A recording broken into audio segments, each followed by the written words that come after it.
59వ అధ్యాయం 14వ వచనం నుంచి 20వ వచనం చదువుతాం.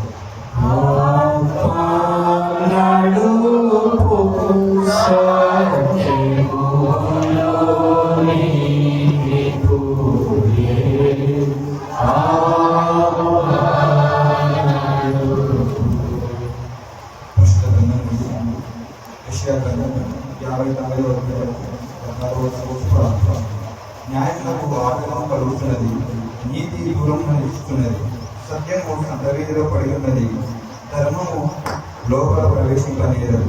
సత్యము లేకపోయేను, చెడుతనము సృష్టించువాడు దోషపడుతున్నాడు. న్యాయము జరగకపోక యెహోవా చూచెను, అది ఆయన దృష్టికి ప్రతికూలమై ఉండేది. సంరక్షకుడు లేకపోక ఆయన చూచెను, మధ్యవర్తి లేకుండా చూసి ఆశ్చర్యపడాడు.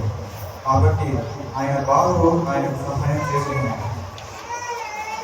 ఆయన నీతియే ఆయన ఆధారమైన నీతిని కవచముగా ఆయన ధరించుకొనెను. రక్షణను తల మీద శిరస్త్రాణముగా ధరించుకొనెను. ప్రతిదండను వస్త్రముగా వేసుకొనెను. ఆసక్తిని వైవస్త్రముగా ధరించుకొనెను. వారి పేరును బట్టి ఆయన ప్రతిదండన చేయును. తన శత్రువులకు రౌతులను చూపును. తన విరోధులకు ప్రతీకారం చేయును. దీపస్తులకు ప్రతీకారం చేయును. పడమటి దిక్కునున్న వారు యెహోవా నామమునకు భయపడుదు. సూర్యోదయ దిక్కునున్న వారు ఆయన మహిమకు భయపడదు. యెహోవా పుట్టించు గాలికి కొట్టుకొని పోవు ప్రవాహ జలము వలె ఆయన వచ్చును. సీయోను వద్దకును యాకోబులో తిరుగుబాటు చేయటం మాని మల్లుపైన వారి వద్దకును విమోచకుడు వచ్చును. ఇదే యెహోవా వాక్కు. నేను వారితో చేయు నిబంధన ఇది. నీ మీదనున్న నా ఆత్మయు, నేను నీ నోటి నుంచిన మాటలు నీ నోటి నుండి, నీ పిల్లల నోటి నుండి, నీ పిల్లల పిల్లల నోటి నుండి ఈ కాలం మొదలుకొని ఎప్పుడూ తొలగిపోవు అని యెహోవా సెలవిస్తున్నాడు.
నీవు కూడలేదనియు అది నీకు ఇష్టమైనది కావనియు పైన చెప్పిన తరువాత ఆయన నీ చిత్తం నెరవేర్చుటకు ఇదిగో నేను వచ్చి ఉన్నానని చూపిస్తున్నాడు.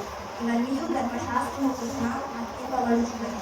ఆ రెండవ దానిని స్థిరపరచుటకు మొదటి దానిని కొట్టివేయుచున్నాడు.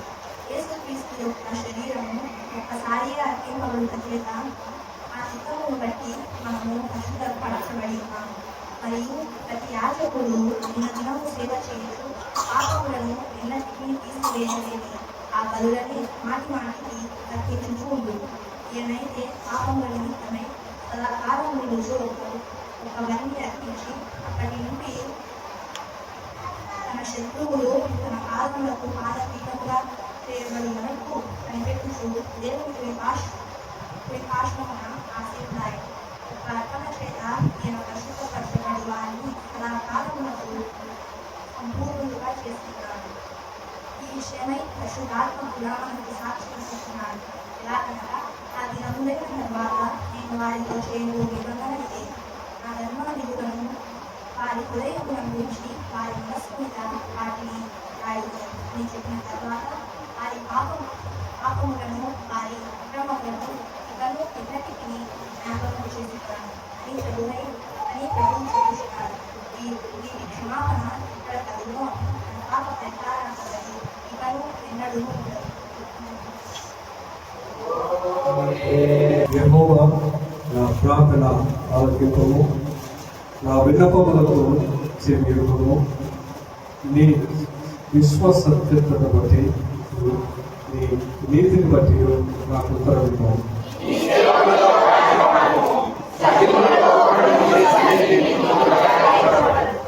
శత్రువులకు తరుగుచున్నారు, వారు నా ప్రాణమును నేల పడగొట్టుచున్నారు.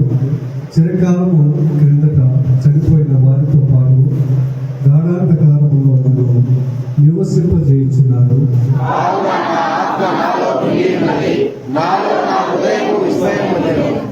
పూర్వ దినములు జ్ఞాపకము చేసుకుంటున్నాను, నీ క్రియలన్నీ ధ్యానించుచున్నాను. నేను నీ చేతుల పని యోచిస్తున్నాను.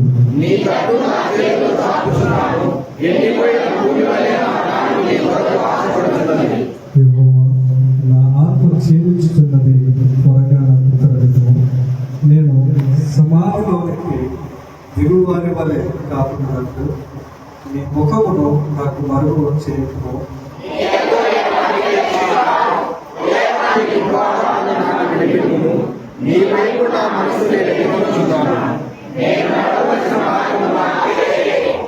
యెహోవా, నేను నీ మరుగు తెచ్చున్నాను. నా శత్రువుల చేత నుండి నన్ను విడిపోము.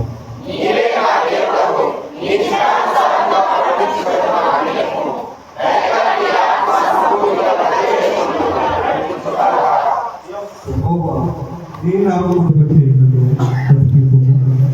నీ నీతిని బట్టి నా ప్రాణమును శ్రమలో నుండి తప్పింపుము.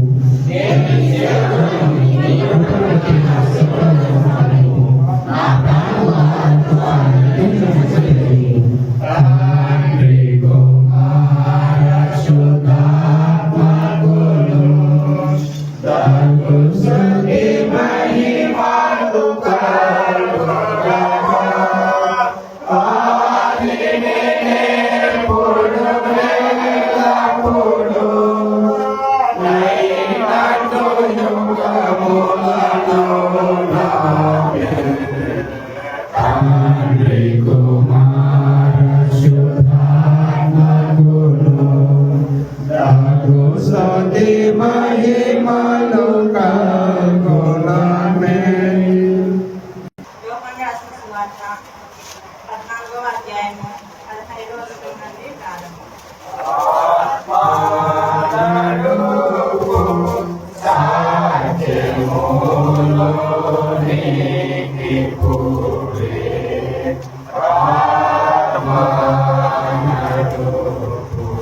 పరిశుద్ధ గ్రంథం నుండి యోహాను రాసిన సువార్త 14వ అధ్యాయము 15వ వచనం నుండి, మీరు నన్ను ప్రేమించిన ఎడల నా ఆజ్ఞలను గైకొందురు. నేను తండ్రిని వేడుకొందును, మీ యొద్ద ఎల్లప్పుడూ ఉండుటకై ఆయన వేరొక ఆదరణకర్తను అనగా సత్యస్వరూపియులకు ఆత్మను మీకు అనుగ్రహించును. లోకము ఆయనను చూడదు, ఆయనను ఎరగదు కనుక ఆయనను పొందనేరదు. మీరు ఆయనను ఎరుగుదురు, ఆయన మీతో కూడా నివసించును, మీలో ఉండును. మేము అనాథముగా విలువను, మీ యొద్దకు వద్దును. కొంతకాలమైన తర్వాత లోకము నన్ను మరి ఎన్నడూ చూడదు, అయితే మీరు నన్ను చూదురు. నేను జీవించుచున్నాను కనుక మీరును జీవింతురు. నేను నా తండ్రి అందును, మీరు నా యందును, నేను మీ యందును ఉన్నానని ఆ దినమున మీరు ఎరుగుదురు. నా ఆజ్ఞలను అంగీకరించి వాటిని వేగము వాడే నన్ను ప్రేమించేవాడు. నన్ను ప్రేమించేవాడు నా తండ్రి వలన ప్రేమింపబడను. నేనును వారిని ప్రేమించి వానికి నన్ను కనపరుచుకుంటానని చెప్పాను.